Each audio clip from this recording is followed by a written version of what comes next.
Participant पर्यंत नाही पोहोचू शकला. तर सर थोडंसं त्या विषयासंदर्भात तुम्हाला एक 2 ते 5 मिनिट बोलावं अशी मी रिक्वेस्ट करतो सर. चालेल. सर्वप्रथम सर्वांना नमस्कार. पाटील सर, सातंगे सर, मला शिंदे सर पण दिसत आहे त्या ठिकाणी, सर्व सहकारी मित्र आणि पार्टिसिपेंट्स. आजचा जो विषय होता तो माझा थोडा इंट्रोडक्टरी विषय होता. त्याच्यामध्ये आपण प्रामुख्याने काही गोष्टी अशा घेतल्या होत्या की ह्या FDP मध्ये अनेक वेगवेगळ्या विषयांचे सहकारी प्राध्यापक हे जॉईन झालेले आहेत. त्यामुळे सायकोलॉजी हा विषय नसताना सुद्धा आपण काउन्सिलिंग करू शकतो का, करायचं का, ती जबाबदारी स्वीकारायची का, अशी एक साहजिक आपल्या मनामध्ये शंका येणं खूप स्वाभाविक आहे. तेव्हा काही उदाहरणांचं आपण हे पाहिलं होतं की आपल्याला सगळ्यांना काही ना काही इतर विषयांबद्दलची माहिती असतेच, आपण अगदीच अनभिज्ञ नसतो. आणि आपल्याला जे सायकोलॉजिकल काउन्सिलिंग मध्ये या ठिकाणी करायचं आहे ते आपण एक एक्झाम्पल पॅरलल ड्रॉ केलं होतं की it is more like a first aid that is given. आपण एक सपोर्ट सिस्टीम कॉलेजमध्ये उभी करायची आहे. तुम्हाला खूप मोठं काउन्सिलिंग युनिट आणि तुम्ही प्रोफेशनल काउन्सिलर सारखं काम करणं हे तसंही अपेक्षित नाहीये. आता फर्स्ट एड म्हणजे काय, तर जखम झाली, खर्चटलं तर काय करतो हे आपल्याला माहिती असतं. पटकन आपण काय ते डेटॉल वगैरे वापरायचं, फर्स्ट एड करायचं. मग तसंच काहीसं आपल्याला जर आपल्या विद्यार्थ्यांमध्ये प्रॉब्लेम असतील तर आपण त्याला कसं हँडल करायचं, असं थोडक्यामध्ये हा थोडासा आशय होता. बरं, हे करत असताना कुठले बायसेस, पूर्वाग्रह हे आपल्या मनामध्ये यायला नको आणि ऑब्जेक्टिव्हली आपण ह्या सगळ्या सिच्युएशनकडे बघणं हे अपेक्षित आहे. त्यानंतर आपण असं पाहिलं होतं की काही मेजर टर्मिनॉलॉजीज काय आहेत सायकोलॉजी मधल्या, की बरेचदा कन्फ्युजन होतं लोकांचं की डिप्रेशन, एन्झायटी, फ्रस्ट्रेशन अशी आपण एकत्र वापरून टाकतो शब्द. मग ह्या ठिकाणी आपण एक एक ते आयडेंटिफाय केलेलं आहे. आपण नंतर शांतपणे तो व्हिडिओ पाहून घेऊ शकता की स्ट्रेस म्हणजे नेमकं काय. आता खूप बोलवाला असतो स्ट्रेस, पण नेमकं स्ट्रेस म्हणजे काय. तर माझी जी कॅपॅसिटी आहे कुठलंही काम करण्याची, ती कॉग्निटिव्ह असेल, फॉर एक्झाम्पल माझं कॉलेजचं काम असेल, आता हे सगळं ऑनलाईन टीचिंग वगैरे आपल्यावरती एक जबाबदारी येऊन पडलेली आहे. मग हे करत असताना ज्या डिमांड्स माझ्यावरती आहे आणि माझी काम करायची कॅपॅसिटी आहे ह्याच्या जेव्हा मिसमॅच होतो तेव्हा स्ट्रेस डेव्हलप होतो. म्हणजे माझ्या डिमांड्स खूप हाय आहेत पण माझी कॅपॅसिटी कमी आहे. ही जी तफावत निर्माण होते, आपण ह्या परिस्थितीला, मानसिक परिस्थितीला थोडक्यात स्ट्रेस असं म्हणतो. तेव्हा आपल्याला आपल्या एकतर डिमांड्सला अनुसरून आपली कॅपॅसिटी वाढवायची आहे so that will be able to meet those demands. आणि काही वेळेस असं करावं लागतं जे आपल्याला विद्यार्थ्यांना सांगावं लागेल, खास करून मी त्या अनुषंगाने सांगतो की काही अननेसेसरी डिमांड्स आपण स्वतःवरती लादून घेतलेल्या आहेत का, पिअर प्रेशर मधून, ऍडव्हर्टाइजमेंट मधून, या कन्झ्युमरिस्ट कल्चर मधून, की गरज नसताना 25,000चा मोबाईल फोन पाहिजे, या आपल्याला सर्वात आपल्या अवतीभोवती कॉलेजेसमध्ये होताना दिसत आहे. तर मग ह्या डिमांड्स कधी कधी कमी करायच्या जेणेकरून आपली जी कॅपॅसिटी आहे त्याला त्या मॅच करता येतील, असा काहीसा त्याचा आशय आहे. त्याच्यानंतर एन्झायटी म्हणजे काय, की एखाद्या गोष्टीचा आउटकम काय होईल, माझा त्याच्यावर काही कंट्रोल नाही, अशा प्रकारची एक फिलिंग असते. आणि खास करून ह्याच्यामध्ये एक्झॅजरेटेड फिअर असतं. म्हणजे रास्त भीती एखाद्या गोष्टीची वाटणं, इट्स लाईक परफेक्टली फाईन, पण खूप एक्झॅजरेटेड भीती वाटणं त्याला आपण एन्झायटी म्हणतो. त्याच्यानंतर आपण डिप्रेशन बद्दल पाहिलं होतं. तर depression is very common. Depression मध्ये विड्रॉवल असते, लोकांची बोलणं कमी होतं, इंटरॅक्शन कमी होते आणि इन जनरल जो इंटरेस्ट असतो गोष्टींमधला, काम करायचा जो इंटरेस्ट असतो, खेळामध्ये जी रुची असते, हे सगळं कमी होतं.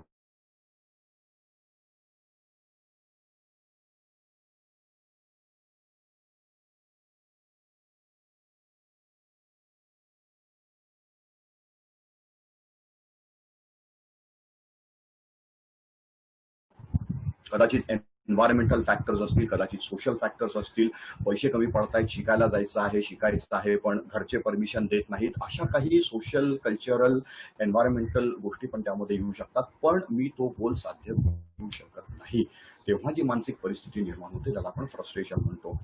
आणि याच्यामध्ये एक महत्वाची म्हणजे डिस्ट्रेस सायकल आपण पाहिलेली होती. डाऊनवर्ड स्पायरल असतं ते, की जेव्हा एखादा व्यक्ती काय म्हणतो आपण, थोडे निगेटिव्ह थॉट्स मनामध्ये येतात, जेव्हा हा व्यक्ती काहीशा प्रमाणामध्ये एखादं कार्य करू शकत नाही, मग त्याला काही बायोलॉजिकल किंवा आपण शारीरिक म्हणू राहतात त्याला फिजिओलॉजिकल लेवलला ओबेसिटी सारखं, ओव्हर इटिंग सारखे असे काही सिम्पटम्स दिसून येतात. हेडेक्स होतात, बॉडी एक होतो, बिहेवियरल याच्यावरती चिडचिडेपणा येतो, इमोशनल याच्यावर लॅक ऑफ कॉन्सन्ट्रेशन होतं, त्याच्यानंतर कॉग्निटिव्ह डेफिसिट्स काही निर्माण होतात. हे सगळं घेऊन काय होतं की त्याचा परफॉर्मन्स खाली जातो. आता परफॉर्मन्स खाली गेल्यामुळे काय होतं की पहिलं तो जितका परफॉर्म करू शकत नव्हता त्याच्या खाली परफॉर्मन्स गेला, याचा पुन्हा एकदा त्याच्यावर निगेटिव्ह इफेक्ट होतो आणि हा परफॉर्मन्स अजून खाली खाली खाली जातो. आपण ज्याला खचत चालला म्हणतो थोडक्यामध्ये. अशा प्रकारच्या सिच्युएशनमध्ये ती व्यक्ती येते आणि ही डाऊनवर्ड स्पायरल ब्रेक करणं फार गरजेचं असतं आयुष्यामध्ये. आणि तिथे आपल्या कॉलेजेसमधलीही आपण शिक्षकांची जी सपोर्ट सिस्टीम आहे ती खूप महत्वाची. असा काहीसा मला वाटतं थोडक्यात आशय आजच्या ह्या म्हणजे माझ्या लेक्चरचा होता, ज्याच्यामध्ये it was a more of a generalized you could say approach to psychological problems and issues आणि विद्यार्थ्यांना काय ते कसे निर्माण होतात, आपण त्यांना कसं फेस करू शकतो. आता याला घेऊन जर काही प्रश्न असतील तर मला वाटतं आपण घेऊया.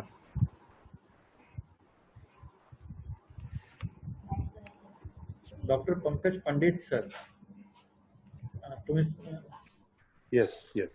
या Hello, am I audible, sir? Yes sir, you can audio. हा, माझा प्रश्न एक पाद्य सरांना होता. पाद्य सर, तुम्ही खूपच छान एकदम सिम्पल लँग्वेज मध्ये सर्व ज्या सायकोलॉजी का टेक्निकल ज्या गोष्टी होत्या सायकोलॉजीच्या फील्ड मधल्या तुम्ही एकदम सिम्पल वर्ड मध्ये आम्हाला समजावून सांगितलं. बेसिकली मी प्रथम पहिले माझं इंट्रोडक्शन करून देतो. मी डॉक्टर पंकज पंडित आहे. मी इथे दर्डा इंजिनिअरिंग कॉलेजला JDIT ला इथे associate professor and head of department आहे इलेक्ट्रिकलसाठी. आणि मी टेक्निकल फील्ड मध्ये रमणारा माणूस आहे. पण हा विषय अगदी इट वॉज व्हेरी न्यू. पण तुम्ही खूप एकदम सिम्पल लँग्वेज मध्ये प्रत्येकाला समजायला अशा भाषेमध्ये तुम्ही समजून सांगितलं आणि त्यामुळे मला खूप इंटरेस्टिंग वाटतंय. तर एक माझं आता मला जवळपास या फील्ड मध्ये 25 वर्ष झालेली आहेत. जवळपास 20 वर्ष मी या कॉलेजला आहे. बरेचदा असं लक्षात येतं सर की तुम्ही एक टेक्निकल वर्ड सांगितला डाऊनवर्ड स्पायरल. आणि या याच्यासाठी मला एक असे काही प्रसंग आढळतात की बरेचदा असे विद्यार्थी असतात की ते पहिल्या वर्षाला काही एटीकेटी आली, दुसऱ्या वर्षाला अजून 4 एटीकेटी आली, असं करत करत कधी कधी लिटरली शिक्षण सोडून देतात. आणि इव्हन काही काही केसेसमध्ये तर मी असं बघितलं सर की कधी कधी तो मुलगा पूर्ण फर्स्ट इयर चांगला असतो, सेकंड इयर चांगला असतो, थर्ड इयरला असतो व्यवस्थित, फायनल इयर काही सब्जेक्ट राहिलेले असतात आणि तो पूर्ण शिक्षण सोडून गायब झालेला असतो. अशा बरेचदा केसेस होतात. आम्ही पर्सनली त्या गोष्टींना खूप ट्रॅक करायचा प्रयत्न करतो, त्यांना खूप सांगायचा प्रयत्न करतो. याचं कारण काय असू शकते सर? आणि त्या अशा विद्यार्थ्यांना आपण पुन्हा शैक्षणिक प्रवाहामध्ये पुन्हा आपण कसं परत आणू शकतो? कारण असे खूप सारे विद्यार्थी मला असं वाटते खूप साऱ्या कॉलेजेसमध्ये अशा केसेस असतील ज्यांना खूप प्रवाहात आणणं, शैक्षणिक प्रवाहात आणणं आपल्याला खूप गरजेचं आहे. याचं कारण आणि याच्यावर उपाय काय असू शकतात sir, please? Thank you sir. Sir, तुम्ही जे म्हटलं ना ते खरंच आहे की खूप अशा प्रकारच्या काही वेगवेगळ्या केसेस आपल्या समोर येतात आणि आपण सगळेच कधी ना कधी आणि खास करून टेक्निकल साईडला असे प्रकार जास्ती होऊ शकतात. मी सर 2 याच्यामध्ये आपण कदाचित ह्या विद्यार्थ्यांना डिवाइड करूया. एक जे पहिलेच आल्यापासून त्यांना एटीकेटी लागायला सुरुवात होते आणि जे एज्युकेशनला कोपअप करू शकत नाही. आणि दुसरा प्रकार म्हटला जो एकदम थर्ड इयर पर्यंत वगैरे चांगला असेल आणि मग तो अचानक काहीतरी आपल्याला त्याच्यामध्ये सॉर्ट ऑफ प्रॉब्लेम दिसायला लागतात. आता सर इंजिनिअरिंगला घेऊन होतं काय, तुम्हाला आम्हाला सगळ्यांना कल्पना आहे की बरेचदा आई वडिलांच्या इच्छेविरुद्ध हे पोरं इंजिनिअरिंगमध्ये ढकलल्या गेलेले असतात. म्हणजे ते आता तो खूप वेगळा विषय आहे, पण वी ऑल नो दॅट हे असं बऱ्यापैकी होत असतं. त्याच्यामुळे त्याची ती लेव्हल किंवा ती कॅपॅसिटी किंवा तो कॉम्पिटन्स नसताना त्याला जे 8वी 10वी पासून कोचिंग क्लासेस लावल्या जातात आणि मग ते ग्रोथच्या ऐवजी ती सूज दिसून येते. म्हणजे दिसायला ते मार्क हे 12वी मधले 70% वगैरे दिसून येतात. पण वी ऑल नो, आता आपण इतके वर्ष झाले सर एज्युकेशन मध्ये आहोत की आपल्याला सुद्धा हे सगळं आपल्यासमोर काय चालू आहे ते दिसून येत आहे. आणि मग ह्या विद्यार्थ्यामध्ये एक थोडासा भ्रम निर्माण होतो की 75% 70% आहे, आता मी इंजिनिअरिंग करून घेऊ शकणार. आता तिथे आल्यानंतर आता काय होतं की तो थोड्या प्रकारे रियालिटीला एक्सपोज होतो. आपल्याला कल्पना आहे की 12वी पर्यंत खूपच साचेबद्ध असं चालू असतं आणि ते वारंवार घोटून 12वी पर्यंत तो निघून जातो. आता काय होतं की त्याला ते सडनली तो एक्सपोज झाल्यानंतर ते कोपअप करणं फार अवघड जातं आणि मग हे पोरं जे असतात ते खूपदा बॅकफूटवर जायला सुरू होतात आणि मग काय म्हणतो आपण हळूहळू त्यांचा ड्रॉपआउट सुरू होतो. तर आता ह्याच्यामध्ये सर 2 गोष्टी आहेत. एक तर we should very honestly counsel the parents also. म्हणजे टू बिगिन विथ, हे ऍडमिशनच्या वेळेस आपण असं कोणाला म्हणू शकत नाही की बाबा रे तुझ्या पोराची दिसतंय मार्कशीटवर 75% पण कॅपॅसिटी आहे की नाही. That is offending. हे मलाही समजतं, आपण नाही बोलू शकत असं. पण जेव्हा ह्या पोराचं पहिल्या 2-4 महिन्यातच छोट्या मोठ्या टेस्टमधून आपल्याला जेव्हा दिसून येतं, तेव्हा ह्याचं मला असं वाटतं की ब्रॉडर लेवलला काउन्सिलिंग व्हावं. Number 1 it should be at the teachers level, जे आपण फॉर एक्झाम्पल इथे करतोय. म्हणजे तुम्ही मी वैयक्तिक बोलणं वेगळं, पण टू आयडेंटिफाय दी स्टुडंट्स, की जसं आपल्या इथे असतात स्पेशल कोचिंग वगैरे असे आपण काही करत असतो की जे वीकर विद्यार्थी असतात ते आयडेंटिफाय केले जातात. ही सगळी सिस्टीम असते कॉलेजमध्ये. त्यांना त्याच्यामध्ये कदाचित ओढावं आहे, this sort of a thing. पेरेंट्सला त्याच्यामध्ये थोडंसं कन्व्हिन्स करावं आणि we can only try to म्हणजे create you could say an environment की where this child can take roots. शेवटी त्याला काय त्याचं ऍब्झॉर्ब करणं आहे, त्याची ग्रोथ करणं आहे. त्याच्यामुळे हे थोडंसं दुर्दैवी आहे सर, की म्हणजे ही जी मी सूज म्हटलं ना, हे सगळं आपल्या इथे पोरं ढकलले जातात टेक्निकल फील्ड्समध्ये, पण दॅट इज वन इश्यू. म्हणजे हा खूप मोठा सायकोलॉजिकल प्रॉब्लेम नसताना हा थोडा कॉग्निटिव्ह आणि ज्याला आपण म्हणून अकॅडमिक जो मी स्ट्रेस बोललो ना, डिमांड आणि तुमची कॅपॅसिटी ह्याच्यामध्ये खूप मोठी तफावत होते. However the more relevant and what I see as a major problem is जे सेकंड इयर थर्ड इयर पर्यंत व्यवस्थित जाताना दिसतात आणि मग हे पोरं, आणि तुम्ही जे म्हणता मी 101% ऍग्री करतो सर याला. ह्या काही केसेस माझ्यासमोर सुद्धा आलेल्या आहेत दुर्दैवाने. अनेक जवळच्या मित्रांमध्ये किंवा कुटुंबातल्या अशा जवळच्या ह्याच्यामध्ये अशा काही केसेस येतात. काय असतं सर की जेव्हा केव्हा हे जे सडन सिम्पटम्स असे दिसून येतात ना, तेव्हा मी तर माझ्याकडून ऑलमोस्ट खात्रीदायक म्हणतो की इथे काही ना काही अंडरलाईन बायोलॉजिकल न्यूरोलॉजिकल फॅक्टर्स असतात. See there is that chance always की काहीतरी म्हणजे स्ट्रेसफुल झालेला आहे, काहीतरी एखादा काही या वयामध्ये होतात त्या गोष्टी, ब्रेकअप बिकअप अमुक तमुक, मी सगळं समजू शकतो.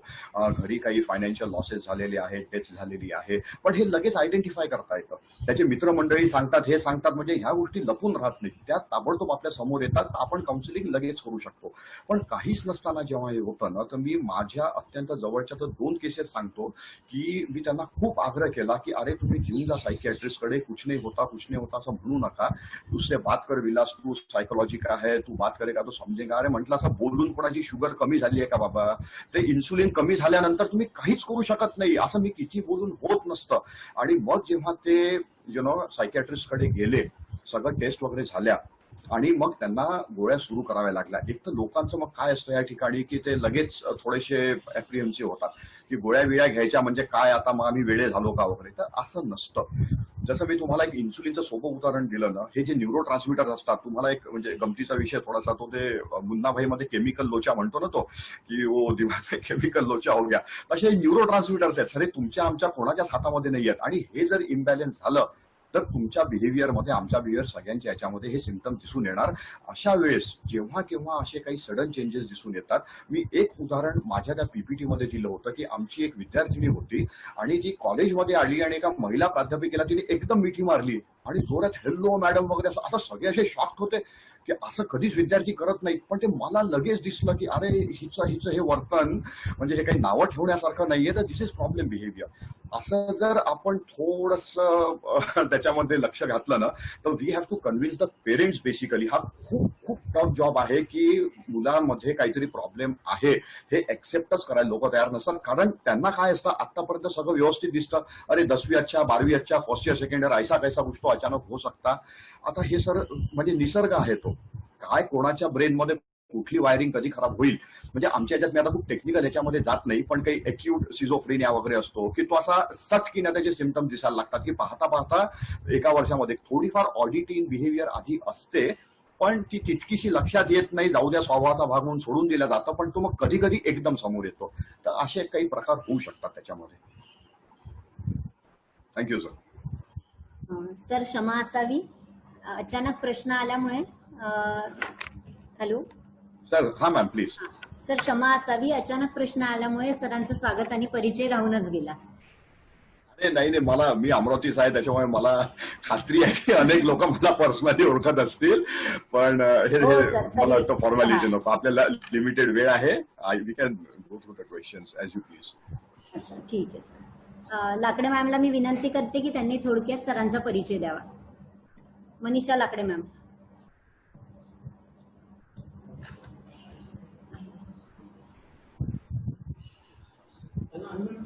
अनम्यूट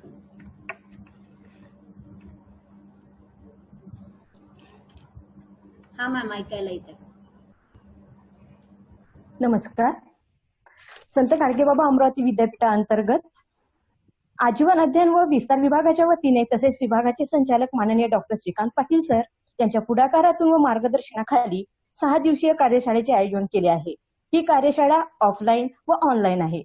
आजचा आपल्या कार्यशाळेचा पहिला दिवस असून महाविद्यालयीन स्तरावर विद्यार्थी दशेत आढळणाऱ्या विविधांगी मनोशैक्षणिक समस्या व निवारण यंत्रणेअंतर्गत महाविद्यालयीन स्तरावर संभाव्य आखणी विशेषतः कोविड-19च्या अनुषंगाने या विषयावर आपल्याशी संवाद साधण्यासाठी मी प्राध्यापक मनीषा लाकडे आपल्या सर्वांचे स्वागत करते.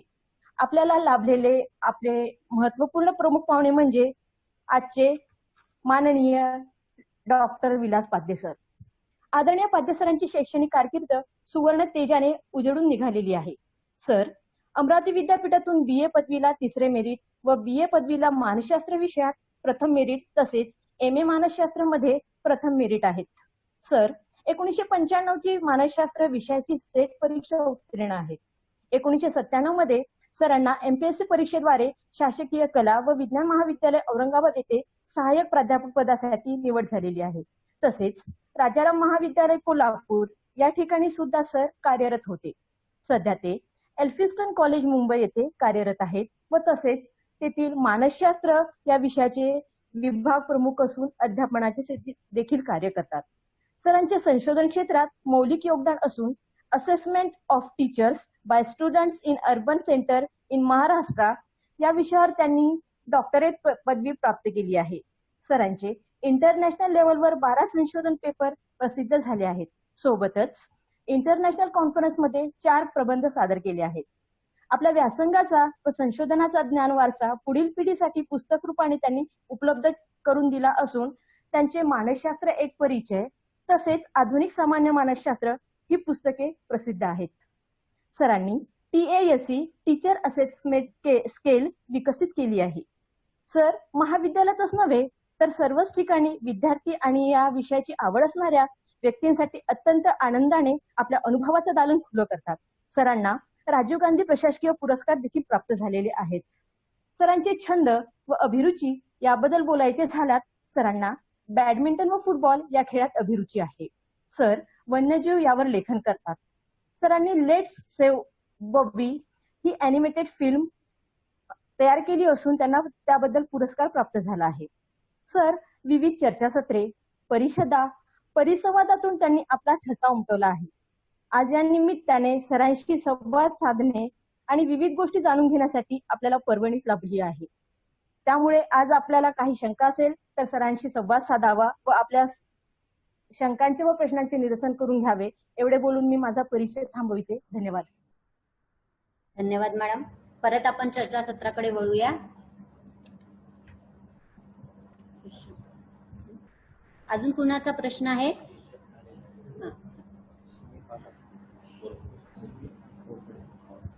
स्मित रोकडे अनम्यूट करा.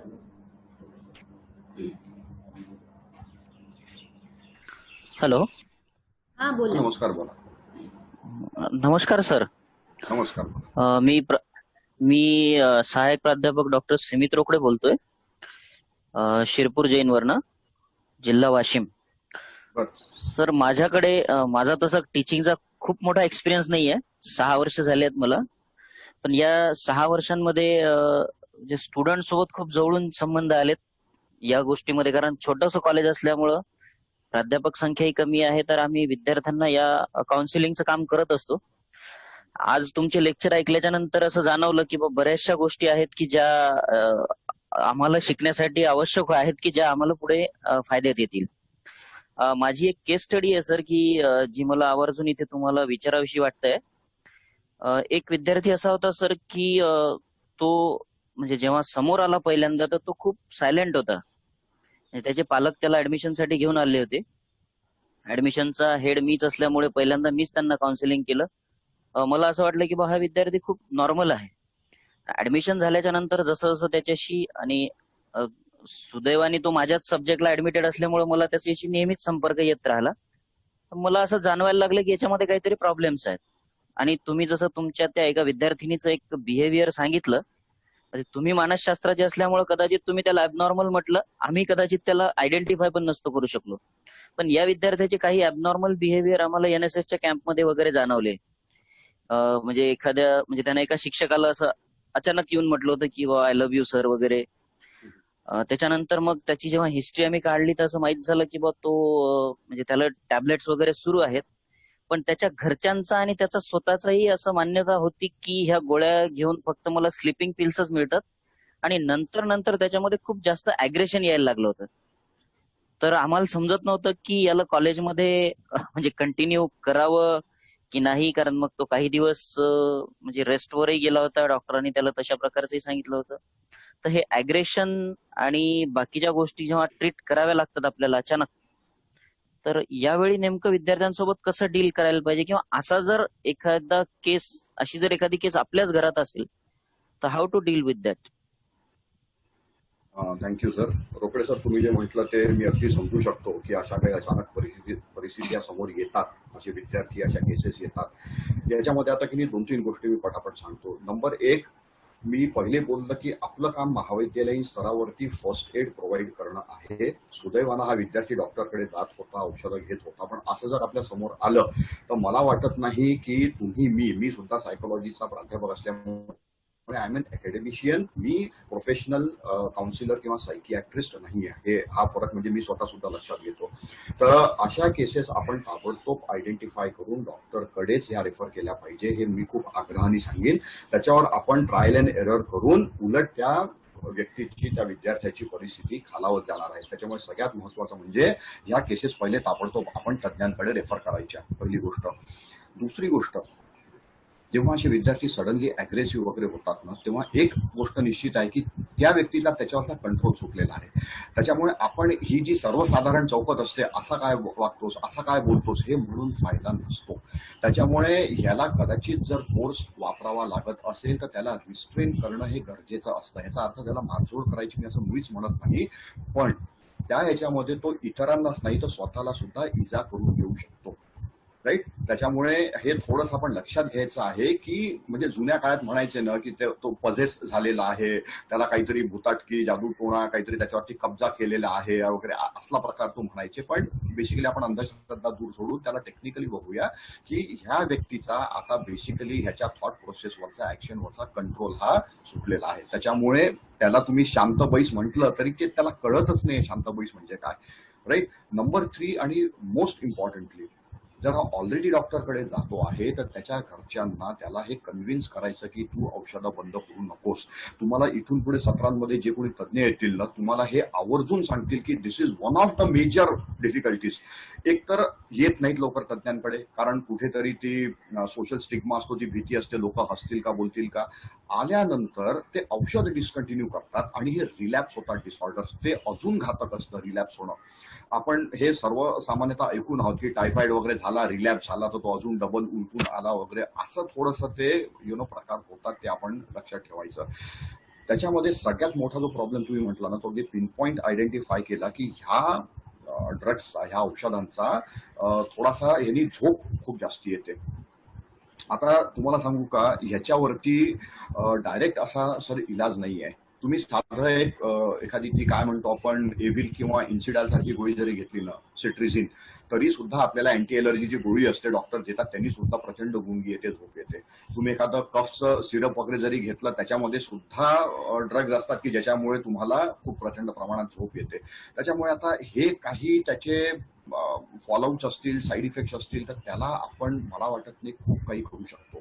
But if you look at the larger picture, आणि हे समजावणं आपलं काम आहे की बाबा रे, you look at the larger picture, की ज्याच्यामध्ये तू हे बंद केल्यानंतर तुला जे नुकसान होत आहे, तुझ्या सभोवतालच्या लोकांना जे नुकसान होत आहे, तुझ्या घरच्यांना, तुझ्या सहकाऱ्यांना, मित्रांना, कॉलेजमध्ये, म्हणजे हे जे सगळं प्रकार होत आहे त्याच्यापेक्षा तू 2 तास अधिक झोपला तर तुझं तितकंसं नुकसान होत नाहीये. आता काही गोष्टी आहेत त्या तुम्हाला, आम्हाला ऍक्सेप्ट कराव्या लागतील आणि ते ऍक्सेप्ट करून पुढे चालावं लागेल. म्हणजे जसे काही फिजिकल लिमिटेशन्स कोणाला असतात, आता तो व्यक्ती रडत बसला तर काही त्याला इलाज नाहीये. लोक अंध अपंग असतात, पीपल विथ डिसॅबिलिटीज, तरी सुद्धा ते जिद्दीने आपापलं आयुष्य पुढे जगतायत, काही ना काही साध्य करायचा सातत्याने प्रयत्न करतायत. त्याच्यामुळे आता हे का कोणासोबत झालं सर याचं उत्तर कोणाजवळ नाहीये, पण आता जर आहे तर औषधं घेणं त्याच्यावरचे आणि फॉलो द डॉक्टर्स ऍडवाइस, हा मला तरी असं वाटतं महाविद्यालयीन स्तरावर तुम्ही आम्ही जेव्हा आपण विद्यार्थ्यांकडे बघतो हा त्याचा एक रामबाण उपाय आहे. We have to counsel the student and the parents की please don't discontinue the drugs. Thank you sir. सर्व सहभागींना एक विनंती आहे की त्यांनी आपले प्रश्न थोडक्यात मांडावेत. त्यानंतरचा प्रश्न आहे वर्षा गावंडे. सर तुमच्या स्क्रीनवर पण दिसतो आहे. Please explain amygdala set of fear in our brain.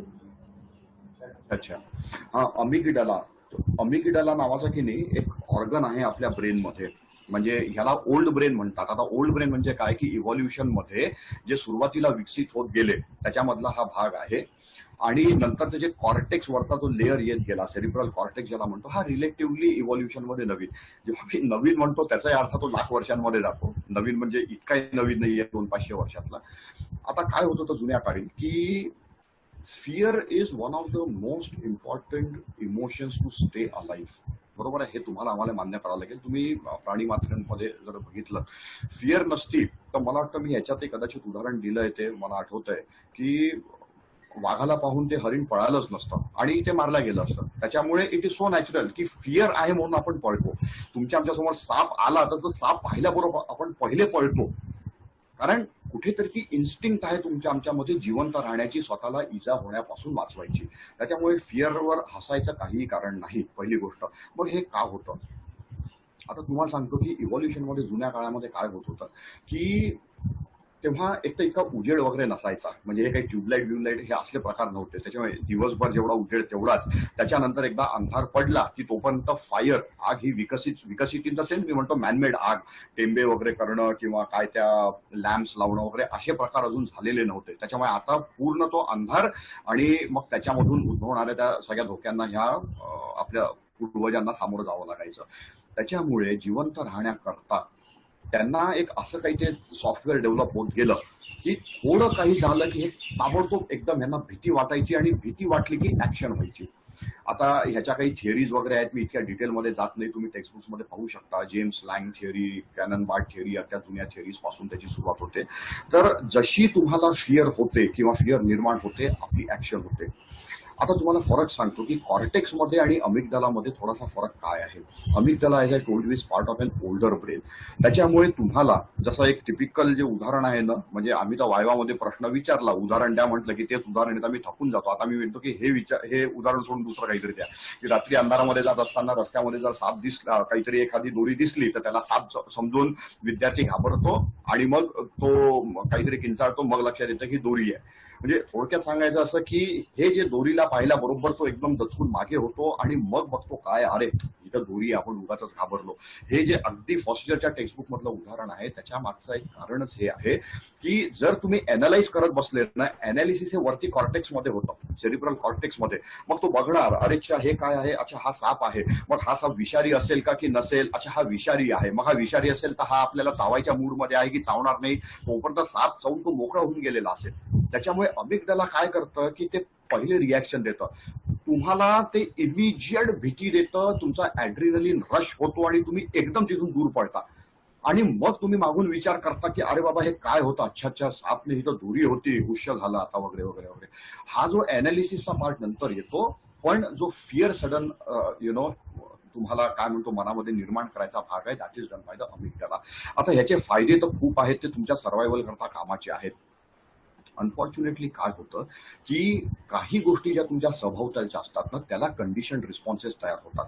या कंडिशन रिस्पॉन्सेसमुळे काही आवाज किंवा काही व्यक्ती, त्यांचे चेहरे हे पाहिल्याबरोबर फिअर इव्होक होऊन जाते. म्हणजे माझ्यासमोर एक आलेली केस तुम्हाला सांगतो की त्या विद्यार्थ्याला त्या मोटरसायकलचा आवाज आला की त्याला खूप भीती वाटायची.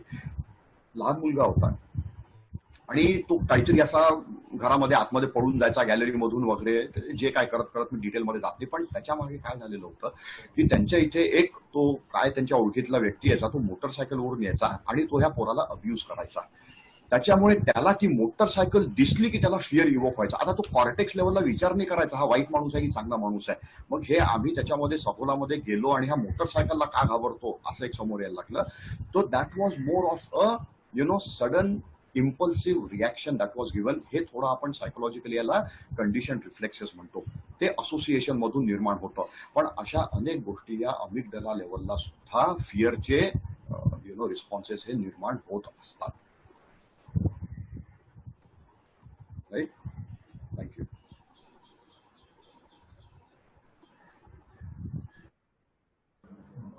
आल्हाद भाऊ सर,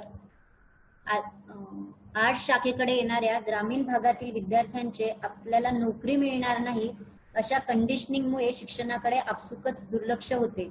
परिणामी हे विद्यार्थी फ्रस्ट्रेट होतात. या प्रकारचे कंडिशनिंग ब्रेक करण्यासाठी महाविद्यालयीन पातळीवर काय करता येईल? हॅलो, नाही ना, अनम्यूट आहे सर. हॅलो,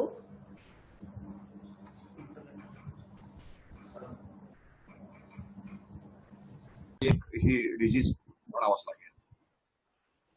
आता तसंच हे एन्झायटी डिसऑर्डर्स असतात की ज्याच्यामध्ये त्याला सोशल फोबिया असतो ना. What is social phobia? Phobia म्हणजे मी मगाशी एन्झायटीचं उदाहरण देताना बोलतो तसंच आहे की तुम्हाला एखाद्या गोष्टीची, तुम्हाला म्हणजे त्या व्यक्तीला एखाद्या गोष्टीची एक्झॅजरेटेड भीती असते. म्हणजे जितकी रास्त भीती एका ठिकाणी, म्हणजे काही गोष्टी धोकादायक असतात, भीती वाटणं फार साहजिक आहे. पण खूप एक्झॅजरेटेड भीती जेव्हा होते त्याला आपण फोबिया म्हणतो. आता हा सोशल फोबियाचा प्रकार असतो ज्याच्यामध्ये तो व्यक्ती इतरांशी भेटायला, बोलायला, पब्लिक प्लेसेसमध्ये जायला घाबरतो. म्हणजे इथपर्यंत आहे की त्याला पब्लिक प्लेसमध्ये, हॉटेलमध्ये बसून जेवता सुद्धा येत नाही, कारण त्याला प्रचंड तिथे ते काय जे काय प्रेशर येतं त्याची जी मानसिक स्थिती होते. हे का होत असतं माहिती आहे का? त्याच्या मागचं एक कारण थोडंसं असं आहे की इट्स मोर ऑफ तुम्हाला सेम स्पीशीजची भीती का वाटते. तुम्हाला इतर स्पीशीजची भीती वाटली तर ते आपण समजू शकतो. कारण ठीक आहे, आपल्याला सापाची भीती वाटते, कुत्र्याची भीती वाटते, चावेल का. माणसाला माणसाची भीती का वाटावी? तर त्याच्यामध्ये थोडे पुन्हा काही इव्हॉल्युशनरी बेसिस आजकाल आयडेंटिफाय केलेले आहेत की तुमच्या इव्हॉल्युशन मध्ये असं झालेलं होतं की तुम्हाला जी भीती होती ती फक्त इतर प्राण्यांपासूनच नव्हती तर माणसांपासून सुद्धा होती. जसं असोसिएशन तयार झालं की आपण एकमेकांची मदत जर केली नसती तर आपण सर्व्हाइव्हच होऊ शकलो नसतो. कारण humans are very weak as compared to other animals. आपण या मोठमोठ्या हिंस्र प्राण्यांसमोर टिकूच शकलो नसतो. पण आपण एकमेकाला मदत केली, ग्रुपमध्ये आपण उभे राहिलो आणि आपण सामोरं जाऊ शकलो. तसंच हे सोशल फोबियामध्ये थोडं उलट झालेलं आहे. आपल्याला out of competition, out of conflict आपल्याला आपल्याच लोकांची भीती आणि मग ती इव्हॅल्युएशनची भीती अशी निर्माण व्हायला सुरुवात होते. आता ह्याच्याकरता म्हणजे आय डोंट थिंक की पूर्ण आता त्याला आपण म्हणू की काउन्सिलिंग सेशन आपण या ठिकाणी पूर्ण डिस्कस करू शकतो. पण there are certain you could say therapies ज्या अप्लाय केल्या जातात, जे तुम्हाला जे प्रोफेशनल काउन्सिलर्स तुम्हाला काही सांगतील त्याच्यामध्ये. जसं की सिस्टमॅटिक डिसेन्सिटायझेशन, ज्याच्यामध्ये हळूहळू स्लोली बट शुअरली तुम्ही ती भीती कमी कमी करत नेता. म्हणजे त्या व्यक्तीला म्हणायचं की चल तू सोशल सेटिंग मध्ये जाऊ नको, पण तू फक्त माझ्यासोबत चल आणि आपण दुरून उभं राहून लोक काय करतात ते पाहू. हे केल्यानंतर त्याला म्हणायचं तू खाऊ नको, पिऊ नको, तू शांतपणे खुर्चीमध्ये बसला राहा. आता त्याला एक लेवल तो वरती गेला, तो डिसेन्सिटाईज झालेला आहे. म्हणजे सेन्सिटिव्हिटी अतिशय वाढलेली ज्याला आपण म्हणतो, तो डिसेन्सिटाईज करत चाललो. असं करत करत कदाचित महिना 2 महिना लागेल, पण त्याला तुम्हाला एकेका टप्प्यात तुम्ही एकदम जर त्याला बरेचदा रागाच्या भरात घेऊन गेले, काय दोघाच लागतो घाबरतो, चल काही नाही होत, मी आहे तुझ्यासोबत. ह्या ह्याच्यामध्ये लोक अजून पिचकतात, अजून घाबरतात आणि ती भीती अधिक घट्ट होत जाते. त्याच्यामुळे this has to be handled step by step. त्याच्यामध्ये काही ज्याला आपण म्हणतो रिइन्फोर्समेंटच्या टेक्निक्स आहेत, त्याला सुद्धा युज केल्या जाऊ शकतं की तू जर आज एक काम एवढं करून दाखवलं तर मग तुला मी हे अमुक काहीतरी बक्षीस देईल किंवा हे काहीतरी तुला रिइन्फोर्समेंट म्हणून तुला देत जाईल. अशा स्वरूपाने these things are usually addressed in a very slow but steady manner. म्हणजे हे थोडं पेशन्सचं काम आहे. हे सडनली ओव्हरनाईट होणारं काम नाही. ते करायचा प्रयत्न करू नये, कदाचित स्थिती अजून बिघडून जाते. थँक्यू.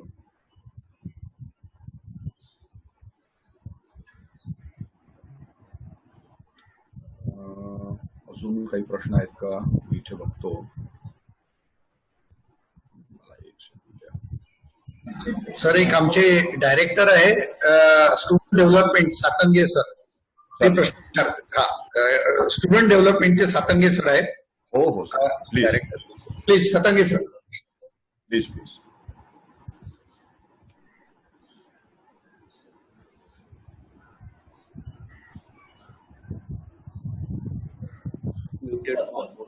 सर नमस्कार. नमस्कार. माझा प्रश्न म्हणजे सगळ्यांसाठी आहे, शिक्षक म्हणून. आपला हा जो आपण कार्यशाळा जी घेतोय त्याचा उद्देशच असा आहे की आम्हा सर्व शिक्षकांना महाविद्यालयामध्ये जो आता सेल स्थापन करायचा जो म्हणतोय, आता तुम्ही जसं तुमच्या व्याख्यानामध्ये म्हटलं की मी सायकोलॉजी किंवा सायक्रेटिस्ट नाही, मी एक शिक्षक आहोत, तसंच आम्ही आमच्या वेगवेगळ्या विषयांचे शिक्षक आहोत. म्हणूनच कुठेतरी आमच्यामध्ये तेवढं स्किल येऊ शकणार नाही, पण निदान एक प्राथमिक याच्यामध्ये महाविद्यालयाचा एक कक्ष ओपन केल्यानंतर आम्ही नेमकं आमच्या सहकाऱ्यांनी एक कशी काय असे स्टेप्स घेतल्या पाहिजे, निदान 2-4-5 स्टेप जे असतील की निदान प्रथमोपचार म्हणून तरी ते करता येईल, एवढंच फक्त मला थोडंच विषय. सर मी माझ्याकडून असं सजेस्ट करीन की सगळ्यात पहिले जसं आता तुम्हाला एक सांगतोय, खूप सक्सेसफुली अँटी रॅगिंग ड्राईव्ह हा बऱ्यापैकी आपल्या देशामध्ये खूप सक्सेसफुली राबवला गेला.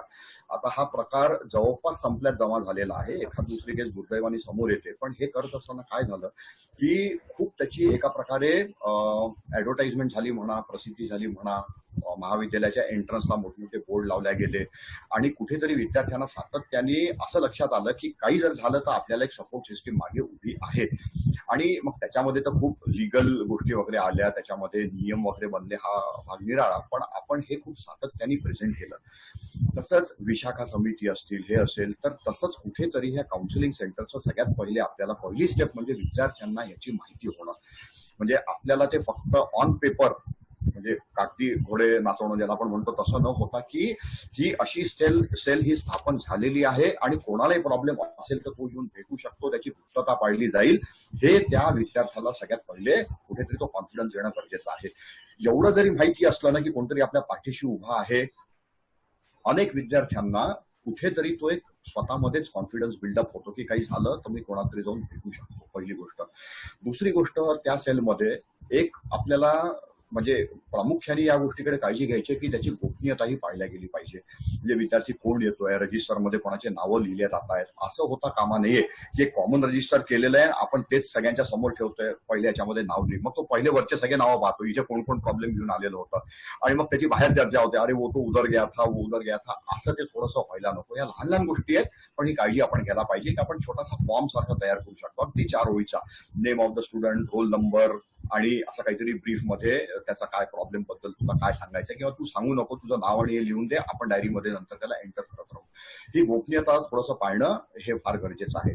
त्याच्यानंतर मुद्दा येतो की त्या विद्यार्थ्याला बसवायचं आणि त्याच्यासोबत शांतपणे चर्चा करायची की काय तुला वाटतं रे बाबा. आता त्याच्यामध्ये सर 2-3 गोष्टी आहेत. एक तर विद्यार्थी स्वतःहून आपल्याकडे येणं हे थोडंसं रेरिटी आहे, किंवा अगदी मी माझ्या स्वतःच्या अनुभवातून सांगतो इतक्या वर्षाच्या की स्वतःहून पोरं तुम्हाला येऊन भेटणं हे थोडंसं म्हणजे कमी प्रमाणात आहे. येतात पोरं, नाही असं नाही.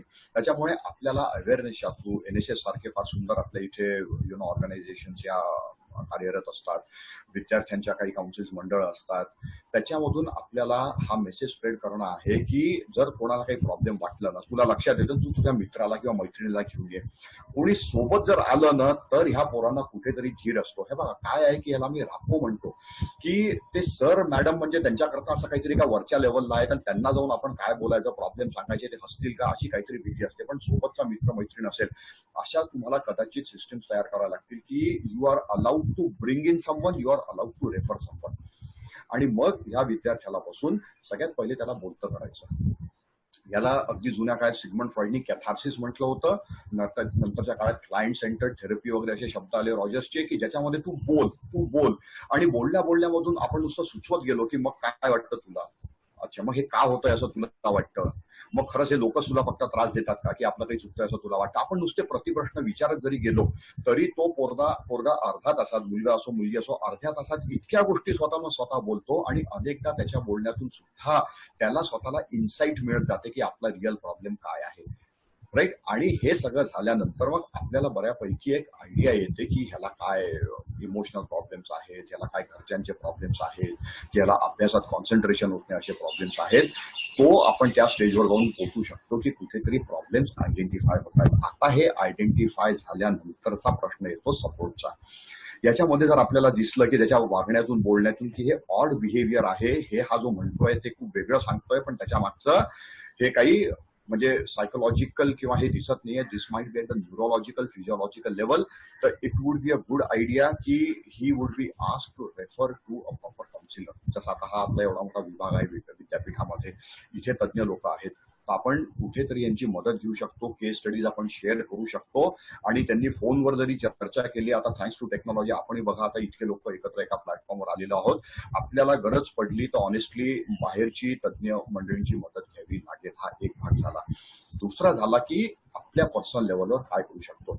मग पर्सनल लेवलवर हे कामं करत असताना आपल्याला त्या ठिकाणी कदाचित काही टाइम मॅनेजमेंटच्या गोष्टी असतील, त्याच्यामध्ये काही म्हणजे खास करून एज्युकेशनल रिलेटेड काही त्याच्यामध्ये गोष्टी असतील, सिलेबस असेल, काही टफ चाललंय त्याच्यामधलं असेल, कदाचित काही होम इश्यूज असतील, फॅमिली रिलेटेड इश्यूज असतील. मग आपल्याला काय आहे की सुदैवानं अजूनही आपल्या इथे ग्रामीण महाविद्यालयांमधून वगैरे खास करून की खूप काही ना काहीतरी नातेसंबंध घट्ट आपले प्रस्थापित झालेले असतात. असा कुठलाच विद्यार्थी नसतो की तो कुठल्या गावचा आहे आणि त्याच्या घरापर्यंत आपण पोहोचू शकत नाही.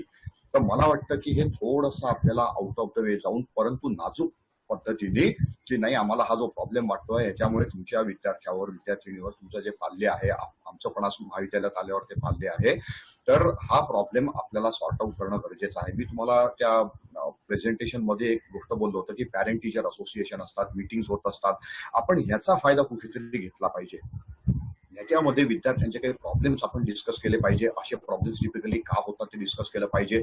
जर आयडेंटिफाईड काही प्रॉब्लेम्स असतील 4-5 विद्यार्थी आपले, तर त्या पालकांना सेपरेटली बोलून त्यांच्याशी सुद्धा चर्चा केली पाहिजे. आणि ही चर्चा करत असताना की थोडंसं सेन्सिटिव्हिटीज मित्रांनो आपल्याला पाळाव्या लागतील, कारण लोक रिॲक्टिव्ह असतात. कारण त्यांच्या तोंडातून पहिला म्हणजे शब्द किंवा वाक्य हे निघणार की मग तुम्हाला काय म्हणणार, आमचं पोरगं वेडं आहे का.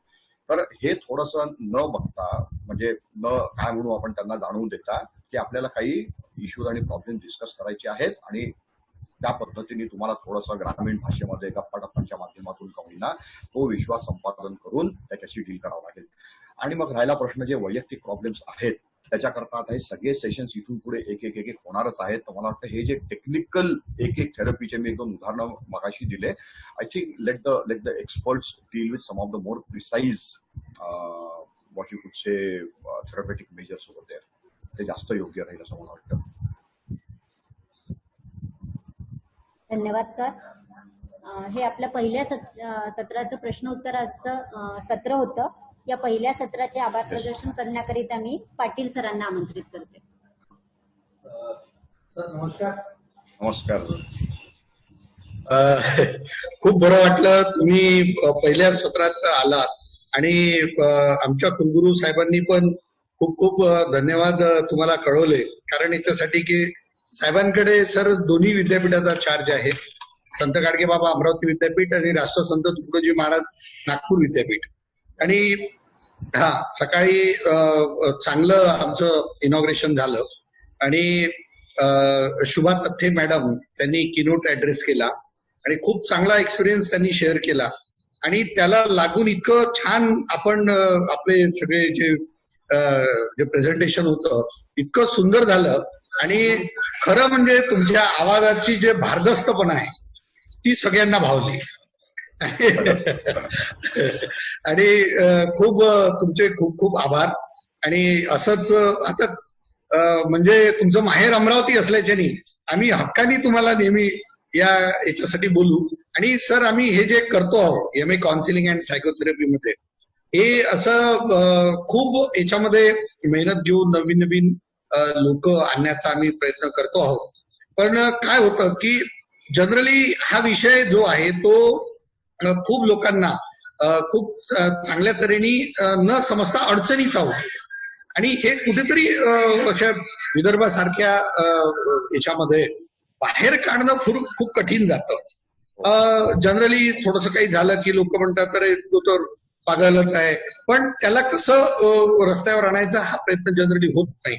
आणि त्या माध्यमातून तुमचं इतकं चांगलं विवेचन झालं की त्याबद्दल तुमचे खूप खूप आभार व्यक्त करतो. आणि असंच नेहमी करता आपलं सहकार्य राहील अशी अपेक्षा व्यक्त करतो आणि थांबतो सर. पुन्हा एक वेळा धन्यवाद. Thank you very much sir.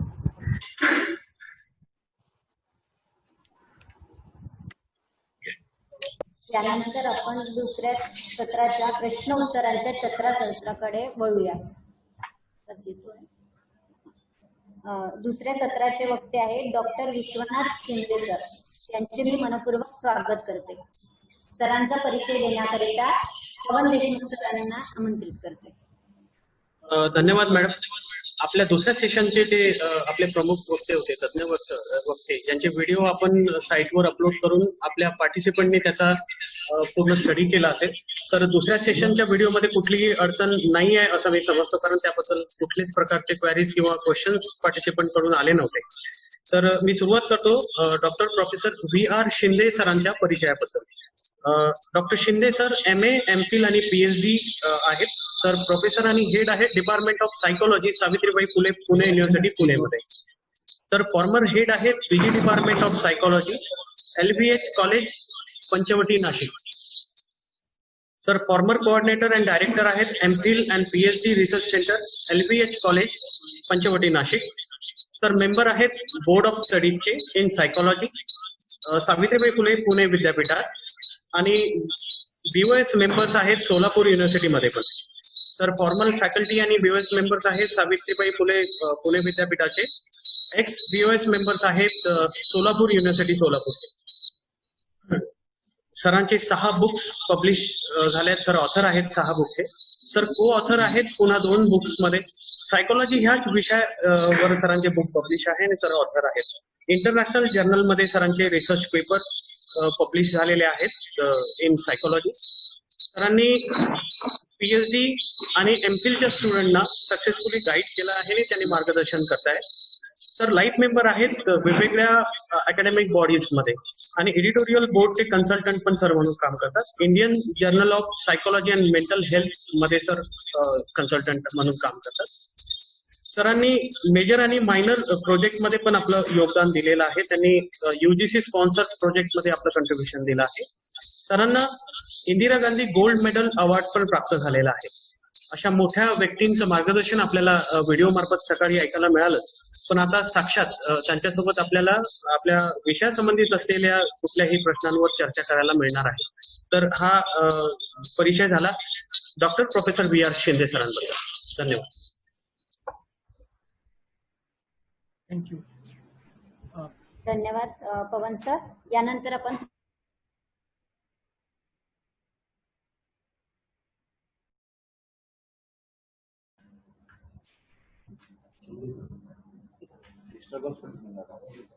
Shinde सरांचा आवाज येतो.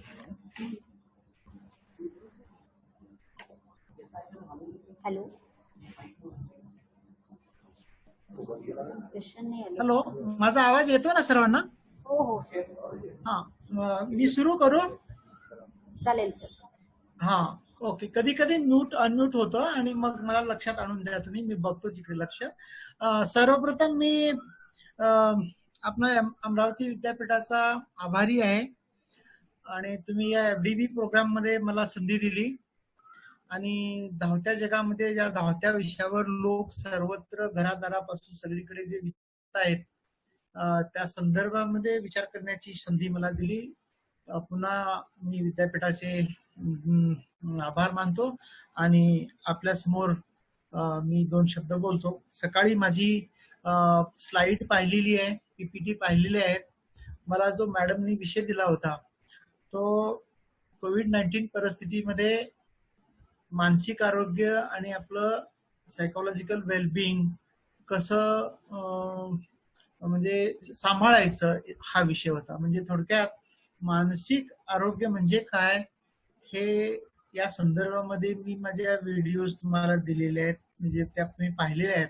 आणि आता मला वाटतं की बराच काही वेळ म्हणजे त्या तुम्ही पाहिल्या असतील आणि आता मला काही वेळामध्ये तुम्हाला उत्तरं पण द्यायची आहेत आणि वेळेचं बंधन असल्यामुळे मी सर्वप्रथम मॅडमला मी विचारू इच्छितो किती वेळ मला बोलायचं आहे. म्हणजे हॅलो, किती एक सर्वप्रथम माझा विषय मांडू का मी सुरुवातीला? Hello hello, am I audible? थोडक्यात पुन्हा एकदा तुम्ही म्हटल्याप्रमाणे माझा एक थोडक्यात विषय मांडतो आणि मग किती वेळ असेल तर? हा, किती वेळ?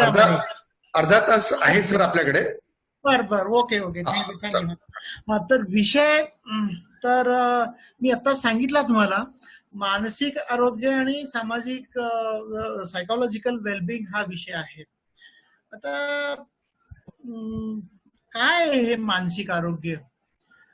इथं या ऑडियन्स मध्ये सगळे काही मानसशास्त्राचे विद्यार्थी आहेत, पाद्यसरासारखे तज्ज्ञ आहेत, थत्ते मॅडम सारखे मानसशास्त्रज्ञ यांनी तुम्हाला मार्गदर्शन केलेलं आहे आणि सगळेजण तुम्ही आहात. मानसशास्त्र तुम्हाला माहिती आहे आणि मानसिक आरोग्यही तुम्हाला माहिती आहे. आता मी अधिक काय सांगणार, हा खरा विषय आहे.